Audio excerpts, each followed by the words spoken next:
Olá, pessoal. Vamos continuar então a nossa reflexão, né, sobre esse tema sofrimento, né? É um tema bastante filosófico. Dom Estevão nos ajuda muito nisso. Eu estou aqui na Pergunta e Responderemos, número 297 de 1987, e eu queria deixar aí minhas boas-vindas para as pessoas que estão chegando no canal. Meu nome é Carla Martins. A partir de agora eu vou deixar o meu nome na descrição dos vídeos, porque quando esse canal aconteceu, né, quando ele começou a ser um canal de evangelização, era o meu nome que estava no canal, porque era vinculado ao e-mail, né? E depois eu achei o nome, tem até um vídeo falando sobre isso.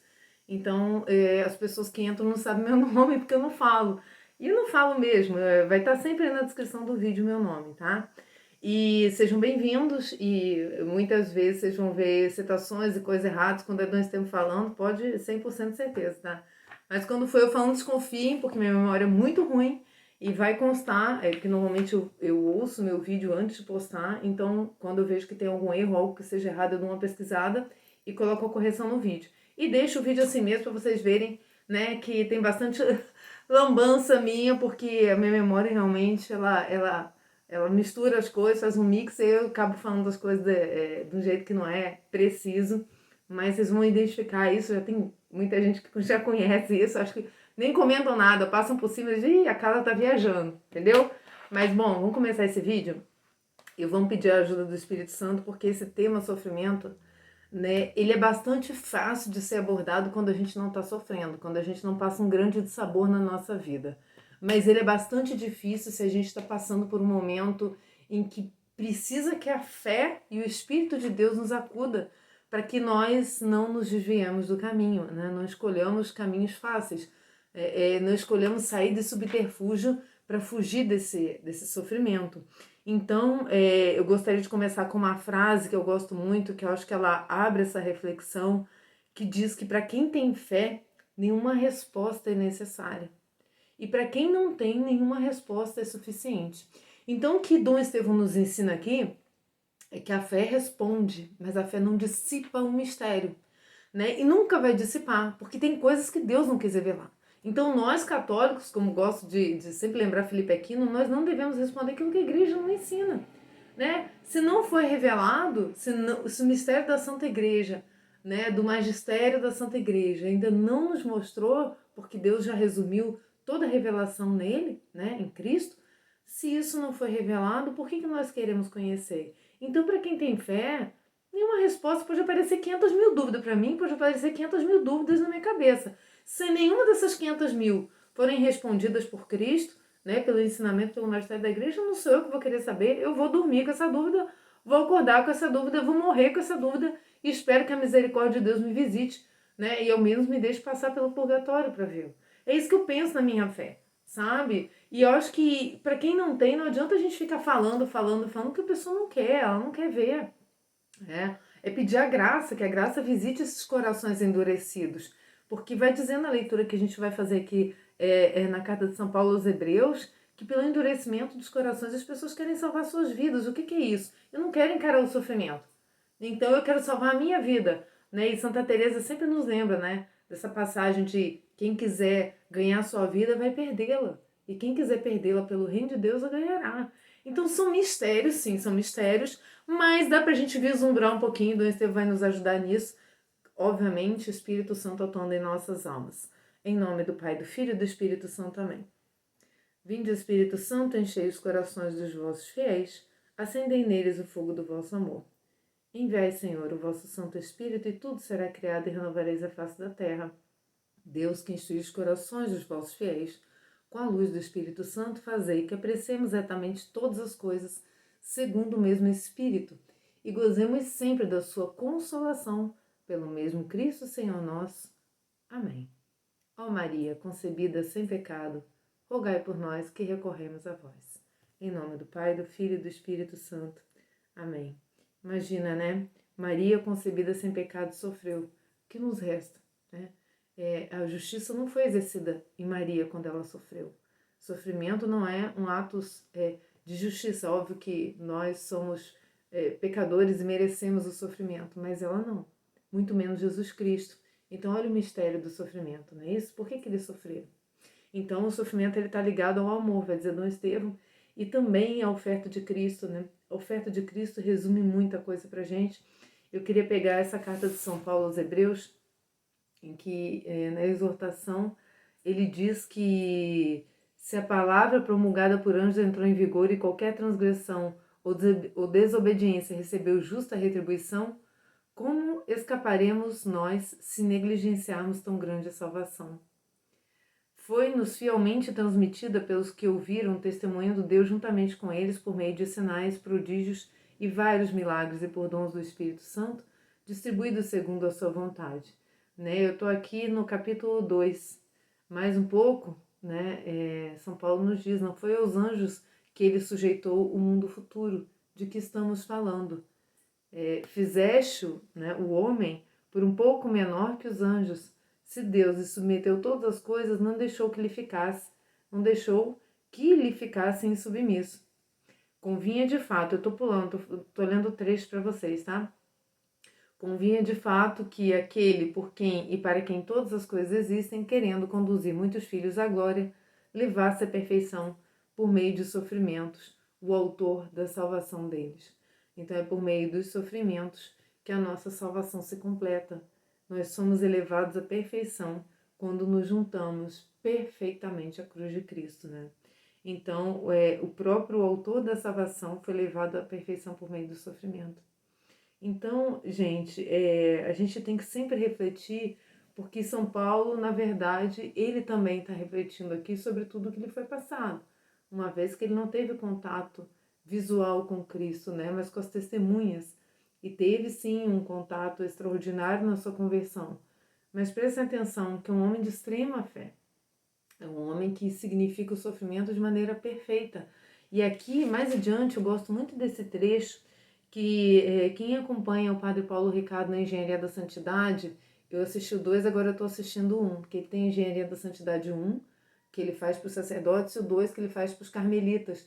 O 2 é muito, muito, muito bonito, vale muito a pena assistir, tem que ser aluno, entrar no site, se inscrever lá, mas para mim é um investimento assim que não, a gente compra tanta coisa, e é um investimento muito grande, e ele estava pegando agora essa semana sobre os sacerdotes, como eu estou no 1, ele fala os sacerdotes, ele estava falando de Cristo, o sumo sacerdote, O sacerdote se une nessa oferta.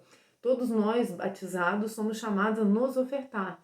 E aquela água que entra no cálice é a humanidade sendo ofertada também no banquete do Cordeiro, Cristo é o sacerdote, o Cordeiro, e o altar. Então, quando o sacerdote está ali, na verdade, ele tem que se incluir, ele tem que comungar do que ele consagrou naquele momento. Ele não pode pegar uma hóstia já consagrada e tomar. Ele tem aquela que ele consagrou no sacrifício ali, que ele está refazendo, Ele está relembrando, ele tem que comungar daquele, porque o sacerdote está se oferecendo. E a gente sabe que o sumo sacerdote era aquele que no templo oferecia os sacrifícios, Como diz o Padre Paulo, fazia o trabalho sujo, De matar os animais e oferecer em sacrifício. Cristo, tanto ele é quem oferece o sacrifício, como ele mesmo é o que se mola, é o Cordeiro. Então a beleza desse capítulo 5 de Hebreus diz que, porquanto todo sumo sacerdote tirado do meio dos homens é constituído em favor dos homens em suas relações com Deus. A sua função é oferecer dons e sacrifícios pelos pecados. É capaz de ter compreensão por aqueles que ignoram e erram, porque ele mesmo está cercado de fraqueza. Pelo que deve oferecer sacrifícios tanto pelos pecados do povo quanto pelos seus próprios. Para quê? Para ele ser digno de oferecer o sacrifício. Mas Cristo não precisava disso. Cristo é Deus, Ele já é digno por natureza. Ele é o Todo-Poderoso. Então, na verdade, Cristo se rebaixa a uma condição tão infinitamente menor que o que ele é, que ele se oferecendo em sacrifício e sofrendo, eu fico pensando que o sofrimento é grande demais para nós, que não merecemos e que mesmo oferecendo o sacrifício não somos dignos, porque perdemos esse elo. Nós perdemos esse elo. Se não tivéssemos perdido esse elo gravemente, Cristo não teria necessidade de vir ao mundo, não teria necessidade de ressignificar nossa própria natureza decaída. Então ele veio restaurar mesmo, ele veio se oferecer, o sacrifício, vai dizer na nota de rodapé da Bíblia de Jerusalém, estando em relação com o pecado, mostra o sacerdote solitário aos homens na presença de Deus. É ele que nos dias de sua vida terrestre apresentou pedidos e súplicas com veemente clamor e lágrimas àquele que o podia salvar da morte e foi atendido por causa de sua submissão. Embora fosse filho, aprendeu contudo a obediência pelo sofrimento.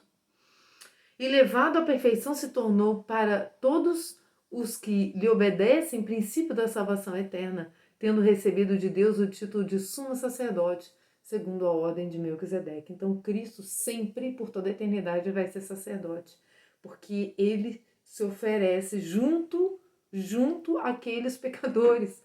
Ele, sem ser pecador, se coloca na condição de pecador, se faz pecado para poder oferecer a Deus a nossa salvação. Gente, o sofrimento está ligado ao amor, que está ligado à obediência, né? Então Cristo vai dizer que ninguém me ama se não obedece.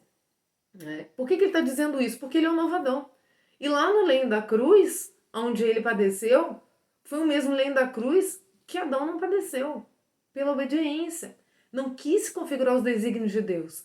Então, isso é um raciocínio bastante lógico, né? Eu acho que nem é uma coisa tão teológica assim, porque se a gente juntar os fatos e o raciocínio, a gente consegue chegar a essa conclusão, né? De quão insignificante a gente precisa ser para Deus se fazer homem, né? Porque até pensar nisso é bastante complexo, né? Eu, quando penso nisso, eu começo a fugir um pouco da realidade, eu vou começar devagar, então é melhor parar por aqui. Eu vou pegar a síntese de Dom Estevão e vou entrar na pergunta e responderemos, porque eu quero ir no final dessa observação de Dom Estevão, porque eu tenho certeza que vai ser muito produtivo para todos nós. Dom Estevão faz uma síntese disso que ele fala aqui. Primeiro, o título é o porquê do sofrimento, né? Por que existe o sofrimento? Que explicação isso tem? Então ele vai respondendo a perguntas filosóficas, mas o que eu vou fazer? Eu vou deixar essas respostas que estão no meio da revista, no meio do artigo dele, para outro vídeo. E eu vou pegar aqui os fundamentos do sofrimento para a gente poder ter uma introdução boa para esses outros vídeos que vão vir, tá bom? Mas eu vou fazer a síntese desse artigo aqui para vocês, que Dom Estevão sempre faz uma síntese no começo. Ele vai dizer que o sofrimento, vou pegar só uns trechinhos, eu não vou ler a síntese inteira. O sofrimento parece a alguns ser um argumento contra o poder ou a bondade de Deus, principalmente para aqueles que justificam o seu ateísmo, né? Porque se existe sofrimento, como é que Deus, que é todo bom, Deus, que é todo poderoso, permite o sofrimento, né? Isso a gente já está bastante acostumado a ouvir. A mensagem cristã responde que Deus não é, nem pode ser, o autor de algum mal, mas ele permite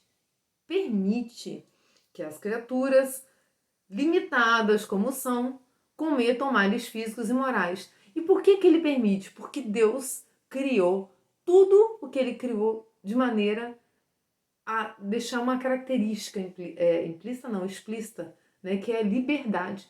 Deus nos criou livres, porque só ama quem tem liberdade. Né? Se eu sou obrigada a amar, que amor é esse? Então a liberdade é o fundamento, o princípio do amor.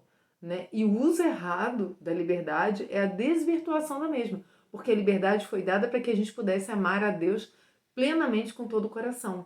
E é assim que Deus quer ser amado. Vai dizer Dom Estevão, ele não quer policiar o mundo artificialmente. Nós não somos marionetes de Deus, mas se encarrega de tirar dos males produzidos pelas criaturas bens ainda maiores. Ou seja, mesmo depois de tudo que Cristo fez aqui na Terra, mesmo depois de Deus ter conduzido aquele povo para o deserto, aquele povo que desobedeceu pra caramba, né? E somos esse povo hoje, né? Nós somos a continuação desse povo que acredita e que erra e que falha, né? E por isso Deus nos socorre com o sacramento, mas a gente continua nesse caminho buscando sempre a obediência, né? E a gente tem essa redenção sempre, porque Deus consegue sempre ressignificar o mal. Ele consegue sempre tirar do mal coisas boas, né? E muita gente não vê porque endurece o seu coração com o mal sofrido. Isto em vários casos é evidente, pois se verifica que para muitas pessoas o sofrimento é uma escolha que converte e transfigura.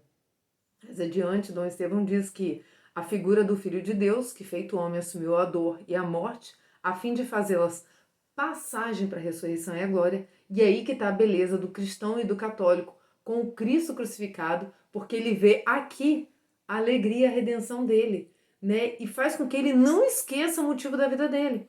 Como diz Felipe Aquino na live de hoje, que eu deixei para vocês no feed das notícias do YouTube, né? Ele diz que se a gente não vê em Cristo a solução da nossa vida, de nada vale tudo que a gente faz aqui.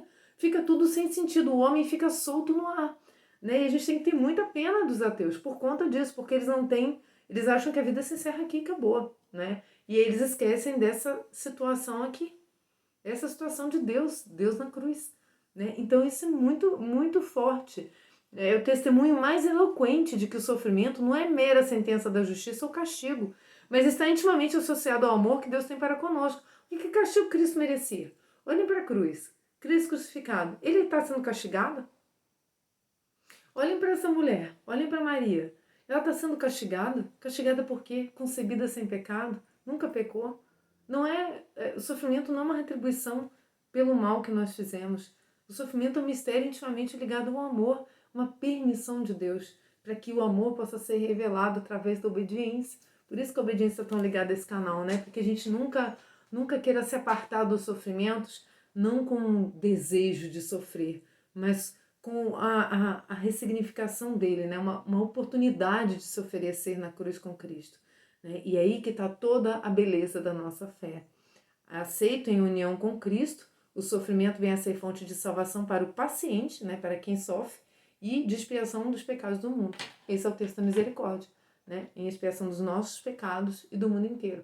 Mas como que eu vou poder oferecer para Deus, né, o texto da misericórdia de maneira devida? Por alguém ou por mim, pelo que seja. A partir do momento em que eu uno os meus sofrimentos aos sofrimentos de Cristo, e aí eu absorvo a misericórdia de Cristo em mim, para eu poder, com ele, oferecer misericórdia ao mundo inteiro. Então, o sofrimento, quando eu colho o sofrimento da maneira devida, e se eu não colho da maneira devida, que eu vá buscar o sacramento da penitência para poder colhê-lo da maneira devida e aí oferecê-lo. Então, eu estou purificando a minha intenção, né? Então, se eu sofri, né? Se eu praguejei contra o sofrimento, se eu errei no sofrimento, eu vou lá, me confesso, purifico aquilo que estava dentro de mim e aí sim, agora eu posso oferecer aquele sofrimento. Porque Deus não desperdiça nenhuma chance. Ponhamos isso na nossa cabeça, Deus não desperdiça a chance. Eu quero passar para o final, como eu disse no início do vídeo, porque Dom Estevam faz uma reflexão muito bonita aqui. Ele vai dizer que, vai falar sobre a origem do mal no mundo, né? A Sagrada Escritura refere que o mal do mundo teve origem por violação por parte de Adão e Eva, né, os primeiros pais, da ordem instaurada pelo Criador. Com efeito, Deus quis dotar os primeiros homens de grande riqueza interior. Uma graça santificante, né, que lhes comunicava a filiação divina, ou seja, eu sei, sinto e convivo na intimidade com Deus, essa graça santificante, e os dons preternaturais, a isenção de morte, do sofrimento, da desordem de tendências interiores. Tal era o estado da justiça original. Né? A justiça em que o homem está intimamente ligado com Deus, Deus sendo justo, lhe transmite, né, a sua divindade ao homem, né? Permite que o homem comungue da sua divindade, né? Estes dons estavam condicionados, ou seja, foram dados de maneira gratuita, mas sob a condição de quê? Do homem estar submetido ao plano de Deus. E aí, gente, tá tudo que a gente pode decidir na nossa vida, né? Esse plano que eu tenho na minha vida tá submetido à vontade de Deus? Eu submeti esse plano à vontade de Deus? Ele tá conforme ao ensinamento de Deus? Ou eu tô querendo atropelar Deus, né? Sentar no trono no lugar de Deus e decidir minha própria vida? Eu quero que Deus reine na minha vida ou eu quero sentar no trono e reinar na minha vida? Então Adão e Eva fizeram isso. Sim, deviam ser livremente aceitos pela criatura. Por isso, o Criador propôs a esta um modelo de vida. Figurado, né? A figuração desse modelo é a proibição do fruto da árvore da ciência do bem e do mal. Né? Então, quando o homem se ensoberbece, quando o homem quer ter conhecimento sobre tudo que lhe cerca, e aí a gente pode colocar até o sofrimento dentro disso, né? Quantas pessoas se revoltam porque não conseguem alcançar por que sofrem, né? E aí o homem se afasta de Deus. E aí ele rompe a amizade com Deus, porque ele deixa de confiar em Deus, né? Por isso Santa Faustina relata que um dos maiores sofrimentos de Cristo é quando o homem não confia nele. Por isso, Jesus, eu confio em vós. Né? Jesus, eu confio em vós. Não quero compreender tudo, eu confio. Né? Mas o homem não confiou. E aceitando o homem significaria sua entrega ao desígnio de Deus, recusando exprimir o seu não e sua autossuficiência. Ora, na verdade, os primeiros pais rejeitaram o modelo de vida apresentado pelo Senhor Deus. E isso está acontecendo hoje na nossa sociedade. Né? O modelo de Deus está ultrapassado, vamos modernizá-lo. Vamos introduzir os anticoncepcionais, né? Vamos ter o prazer e depois a gente aborta, né? Então o homem está rejeitando o direito natural. né? Rejeitando tudo que envolve a natureza humana por obrigação. Ela é consequência da natureza humana. O homem não quer. O homem não quer o sacrifício, o homem não quer a renúncia. E o homem assim não quer o amor, rejeita o amor e quer o amor Deus, recusando o seu não e sua autossuficiência, né? Tá dando o seu não a Deus. Ora, eles pecaram por soberba, né? E isso os levou à desobediência. Então, gente, obediência é sim a nossa palavra de ordem, e é por isso que o Imaculado Coração de Maria vence, porque ela obedeceu, né? E ela sempre nos leva a Cristo, né? Fazer tudo o que Ele vos disser.